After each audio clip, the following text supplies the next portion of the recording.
বিসমিল্লাহির রহমানির রহিম। আজ আপনাদের আমি দেখাবো ভুট্টা ক্ষেত। দেখেন কি সুন্দর ভুট্টা হয়েছে, দেখুন, দেখার মতন। দেখছেন, এটা কলা গাছের থোড়ের মতন, দেখেন, মোটা এবং খুবই সুন্দর দেখতে। দেখেন, প্রতিটা গাছে একটা করে,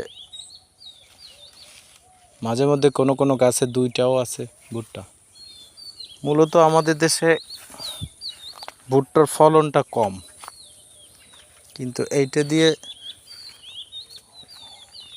এই দেখেন বন্ধুরা, এইটা দুইটা হয়েছে। দেখেন, এইটা দুইটা হয়েছে, কিন্তু এইটা হয় নাই ভালো, এইটা ভালো আসছে। এই দেখেন, এটা পোকাও আছে, বুঝছেন? খুব চমৎকার ভুট্টা গাছ, দেখতে সুন্দর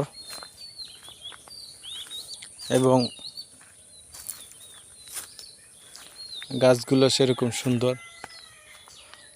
দেখেন কত সুন্দর চমৎকার দেখা যাচ্ছে। এবং আসলে ভুট্টা গাছ রোপণের সঠিক নিয়ম হলো 1 ফুট দূরত্ব গাছগুলো লাগাইতে হয়। দেখুন কি চমৎকার ভুট্টাগুলো হয়েছে, দেখেন।